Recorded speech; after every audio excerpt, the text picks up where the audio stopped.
Hello, right, we're going to do a tutorial today on Cinema 4D. This is something that I've been wanting to play around with for a while because I wanted to create a realistic looking coin in Cinema 4D, and I had a hunt around for some tutorials, didn't manage to really find anything. There was a lot of kind of arcadey style coins and the sort of thing you'd see on games on your phone and that sort of thing, but there was nothing that created like a realistic one, so I had a little play to try and work out how to do it myself.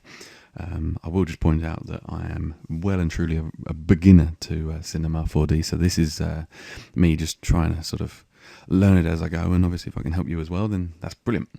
I won't wrap it on too much, so I'll just show you a few of the things that I came up with. The first lot that I did kind of came out like that, and I didn't like that. That was all too shiny and a bit manky, so I went back and managed to get something a bit more like that. That's not so bad. And then I think this one was a pretty good one. My main trouble I always have is the edges. I never quite get the edges how I want them, and I'm still not completely happy with how I've done it. I'm pretty sure I'm along the right lines, but maybe someone can help me. But for the scheme of things, when you then look at like this shot, for example, lots and lots of coins, the edges don't really matter. It doesn't seem so important. And there you've got tens, fives, pounds, and all of that. But also they work quite well with animations. So I've done a couple. There's one here, which is a bowl filling up with coins, which I think looks really cool. I didn't spend too much time on the lighting, but it took quite a long time to render that one out. Actually, to be fair, I'm on a slow PC today, so this isn't so great, but that looks pretty nifty. Also, I did this one, which is a spinning coin. Again, I just did this using a method that I literally just thought of, which I'll actually cover in this. I'll show you how I did this, because this might be of some use to you, perhaps. Maybe the old coin toss thing. Right, so on with the fun. First of all, I'm going to start off with a cylinder. I'm going to assume you do have some knowledge of how to use Cinema 4D, and that you're not completely starting from scratch. But yeah, here we go. So we're going to just get this sitting. If this is a pound, then a pound's quite fat. I will point out, obviously, as I'm sure that you've worked out, this is British currency that I'm working from, because that's what I had. Now, depending on how close you're going to want to get, you're going to want to watch these segments, because if I just quickly render that out, that's Control R, just to quickly render that out, you can see that you get these kind of jaggedy edges. So if you want to clean those up, it's this rotation segments here. Just up those. And obviously, the more you do, the cleaner the edge. But obviously, at the same time, it kills your render time. So for what we're doing, that'll do. That's not too bad. Okay. So that's it for the shape. What we're now going to do is make it editable. You can either do that by clicking this area up here, or you can just press C on the keyboard, and you see that the icon changes. We're going to call this pound. I then need to select the polygons here. So over at the side here, you have your selection tools. So we select polygon selection tool, and make sure you've got the selection tool selected there. A couple of ways you can do this. One is to just do that, but perhaps if you don't want to do it like that, you can press U and then L, and that will give you your loop selection, and that selects it as well. This is a pretty cool thing here, but we go up to select and we go set selection like that, and we now have a selection of polygons. I'm just going to call that heads. Okay, and now I'm going to make sure I deselect this by clicking elsewhere, because if you have that selected and you try and create a new selection, it overwrites that one, and it's really frustrating. So select the pound again. We want to get the bottom here, so U, L. We've only got that selected, so that's great. We haven't got that selected over there. We go set selection, boom. And we call this one... What did I call the last one? Did I call the last one? Oh, I've forgotten. I called the last one head, so this one I'll call tails. Okay. That's brilliant. Right, so that's now ready for texturing. Again, I hunted around for some pictures of coins and didn't manage to find sort of anything that I particularly liked. So I took my own pictures.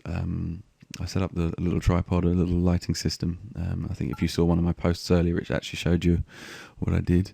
But I came up with all of these guys here. One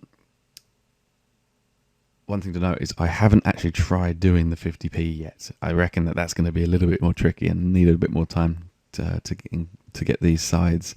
There is a spline called where are you? End side, and with that one you can choose the amounts of sides and then extrude it. So I will have a play with that at some point, but I don't know. I need to have a look at that. But for now, yeah, we'll just concentrate on some of these.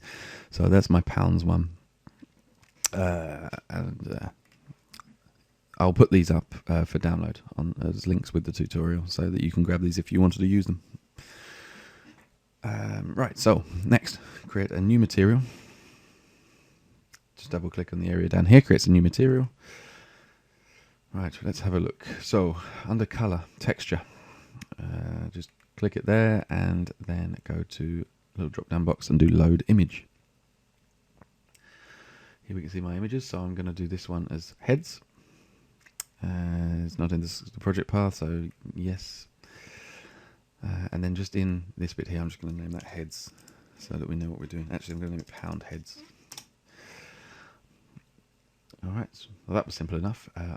Coins are quite shiny, obviously, so I'm going to add a little bit of reflection, but not too much. Literally, sort of going to dial that right down. And then finally, a bump. I'm going to put the bump mapping channel on. And if you go to bitmaps, you can see the ones that you've used in your project, so we'll just select that for there as well. 20 is possibly a bit too much. I only want this subtle, so I'll just bring that down just a little bit. And we'll have to sort of play it by ear and see how it comes out. Right, so that's my heads done. I'm going to drag it and hold control and make a duplicate of it.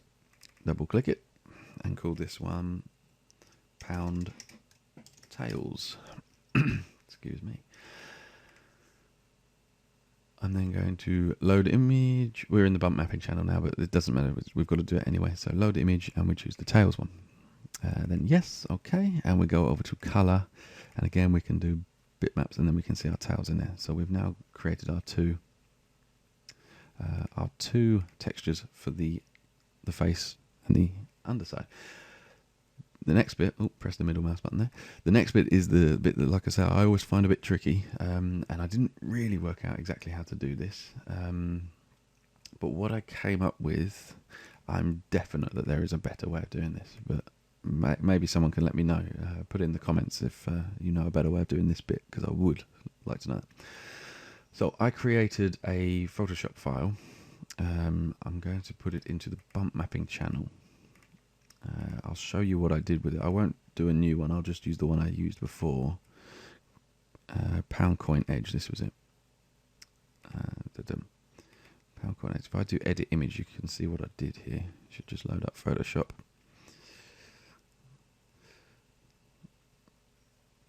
Like I say, I am on the slow PC today, so you're going to have to forgive me loading and render times, etc. Okay, so this is what I created here. It's a bunch of lines. It's all in grey. This is actually the lettering that kind of goes around a pound coin. And as you can see, I've just kind of done a bunch of letters. Oh, didn't mean to zoom in that much. With lines in the background with some sort of smudges here and there. And that just kind of gives us the lines that you get on the side of it. I've done it in grey because I'm only using it in the bump mapping channel.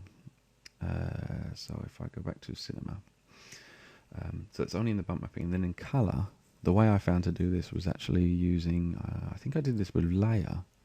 And then in layer I did a shader, noise. Right, before I do continue, I do need to apply these other ones because I need to use colours from them. So you'll see what I mean. Right, bear with me. Right, so let's start by putting the heads on. Now obviously that, if I just press Ctrl R to do a quick render, it isn't exactly what we want. We've got heads on both sides. So what we do is we find our heads tag. We make sure that this tag here is highlighted. Find our heads tag and place it there. And then that has only placed it on the top. If I then add the tails one, same thing again, find the tails tag and drag it down to there. And as you can see, we've now got tails on one side and heads on the other. So that's getting there. It's definitely getting there. It certainly looks like a coin. The bump mapping doesn't look too bad. Kind of looks pretty real. My edge, I'm literally just going to drag it onto it. Now, as you can see, that's not quite what we want. We've got the right sort of thing along the edge here. But I just need to put this in front of these guys. And then that allows it... Oh, what did I just press? Oh, there we go. That allows it to sit underneath. I'm just going to zoom out just a little bit. Okay. Now this is the tricky bit.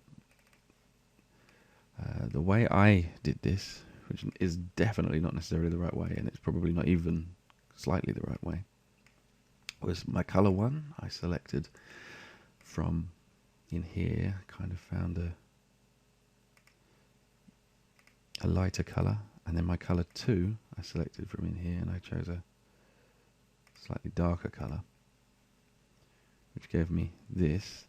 And then my global scale I notched right down, and then my turbulence I whacked right up. I'm just going to make this darker one, just slightly darker. And you can see there what we've got is like some streaks. If we just have a look at that control, I'll just render that out. Yeah, see, it's kind of all right. It's possibly a bit too clean. Let's make that just a touch darker. Okay, and then if you click on color, you go back.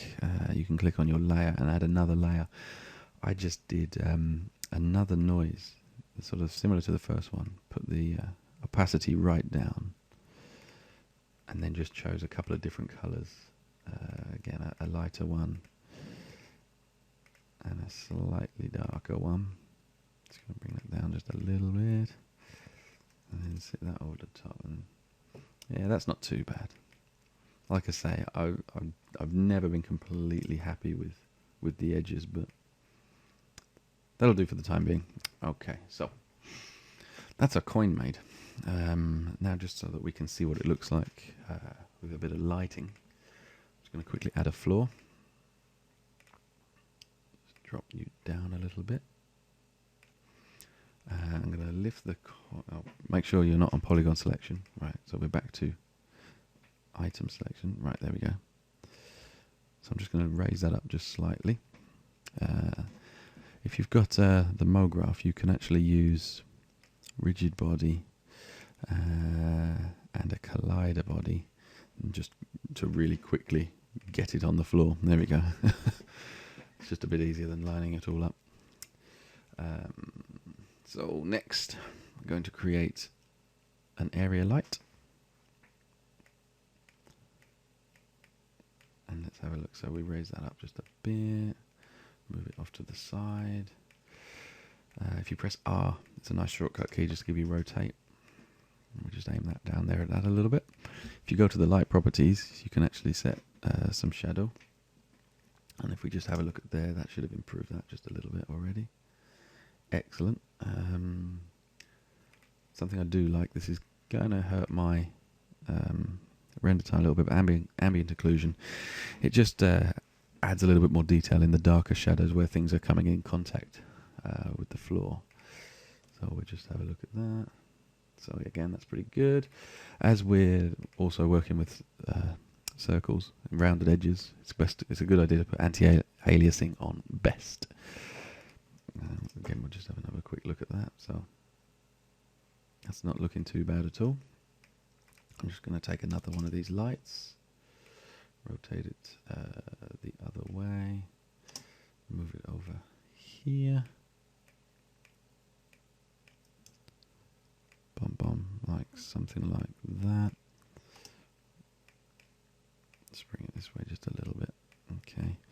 the lights, let's just add a little bit of colour. So we want to maybe go for a little bit of a warmer colour over this side. And just to be interesting, we'll go with a colder colour over this side. And that gives you some interesting looks. Alright. There's that render time. So that's looking pretty good. I'll just grab another one by holding control and dragging it creates a second one. I'm just going to place that just above it and over to one side. R to rotate and just place it there. And press play and they'll bounce down together, and then we can just move the camera a little bit. And then we've got a couple of coins. So that's the basics on how to put a coin together. Now the thing is to obviously do some interesting stuff with it. I'll just show you a couple of examples of what I did. So there you go. So that's not too bad. With not too much effort, that's not too bad really. Okay, let me show you this. Go back to number 1. We'll just get rid of this guy. We'll use the pound here. We will make a duplicate of him again. Pressing space returns you to the I think it's the last tool you used. That's a really nice little tip.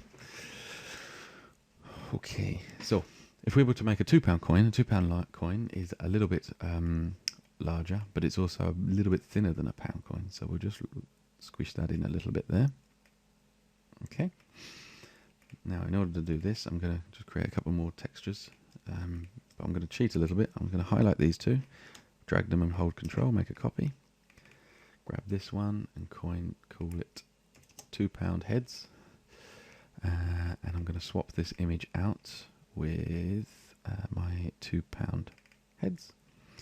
The £2, I really do like the way these look because of obviously the difference in the silver in the middle. Let me just load up that one into the bumping channel as well. Mustn't forget that, otherwise that'll give you the bump of £1, but with the image of a £2. So again for the tails, load image, £2 tails. So that's the bump one done, and then we just do the same with the colour bitmaps, £2 tails. And we better call it £2 tails so I don't get confused. Over here we'll call this one £2. And now just swapping out these textures is really easy. Grab your first one, which is heads, and drag it over the heads. Grab the tails one, drag it over the tails. Now the edge is actually slightly different on the £2. It's different words. It's something about standing on the shoulders of giants. But I'm not gonna, for now. I'm not going to worry about swapping it over, because if we just have a quick look, that's it kind of does fit. It does match it, and that doesn't look too bad. Okay. Right. So now we've got a £1 and a £2. Let's do something here. So just move out just a little bit so we can see. One thing that like I showed you earlier was the spinning coin. I'll show you how I did that. Again, it's not necessarily the correct way, but I thought this was actually quite a good way to do it with a pretty natural look. So basically we're going to put the £2 just on the floor there. And we'll create a new cube. And I'm just going to position that above the £2 like so. It's a little bit big. But we can soon fix that. Right, there we go. That's what we want to do. Cool, that's perfect. All right. Now, I'm just going to turn the floor off so I can see what I'm doing here. If we look at the segments, I want to get 2 segments along the Z, so that that's sitting either side of the coin, and I want to get, that was 3 segments, sorry, 3 segments like that. So that's great, that's exactly what I want. I then highlight the cube, and again you have to make it editable, so you either press C or click the button over here. And now with the polygon selection tool, you can now grab, say, this one here. If you now press D, it gives you the extrude tool. I'll just show you also though under mesh. You've got extrude in there. Under mesh create tools, you've got all of your bevels and your extrudes, but D is the shortcut. So we'll just grab that and whip that down there. And then over here, we'll grab the other side and whip that down there. Simple, right. And we go back to object select. Right. Now here's an interesting little thing in dynamics. We need to give this cube a rigid body tag. All right, now a couple of important things here. If I just leave it like this, it's going to do that. That's not exactly what we want. If you see, it's just bouncing off. And the reason for that is because as standard under automatic shaping, this is an entire cube, but we want it to be a mesh. So what we do is go to shape with the tag selected, and we select it's a moving mesh. And now that will actually take those areas there into consideration. And as you can see, that will just sort of sit there on the top and before gravity kicks in and pulls it over. I'm just going to grab myself a couple more frames here. There we go. Boom. So that's pretty silly. Just turn the floor back on. A handy tip if you want to hide or show something, hold Alt and then click on these dots here. And that will just take that away for you. All right, but we brought that back. Okay. Now, it's worth noting that when you do that, this is quite an important point with what we're doing. When you do that, the presence of the item is still there in the physics world, even though you can't see it, which is exactly what we're going to utilize here. Okay, so the first thing we need to do is on our cube one, we set this to dynamic off. Now, I know that doesn't make a huge amount of sense, but all that means is that it won't be affected by gravity. So it is still dynamic, but it just won't fall to the floor because we don't want it to. We're going to use a couple of keyframes to get this going for us. I'm just going to double check as well the 2 pound. I want that to be a moving mesh as well, because otherwise that will be a square. So moving mesh for the 2 pounds as well. All right, and the cube. So on say a couple of frames in, we'll start with say 8 frames in. We want our cube coordinates to start to spin. I think it's on the no, it's not on the Z. It's not on the X. Sorry, it's on the X. That's the one. So we want it to spin like that. Okay, so I'm going to hold Control and click this button here, which basically gives it a keyframe. And I'm just going to come forward a few frames, maybe up to 15, because we don't want it to kick in too much. So just slowly tilt just a little bit. And then Control click to make that a keyframe.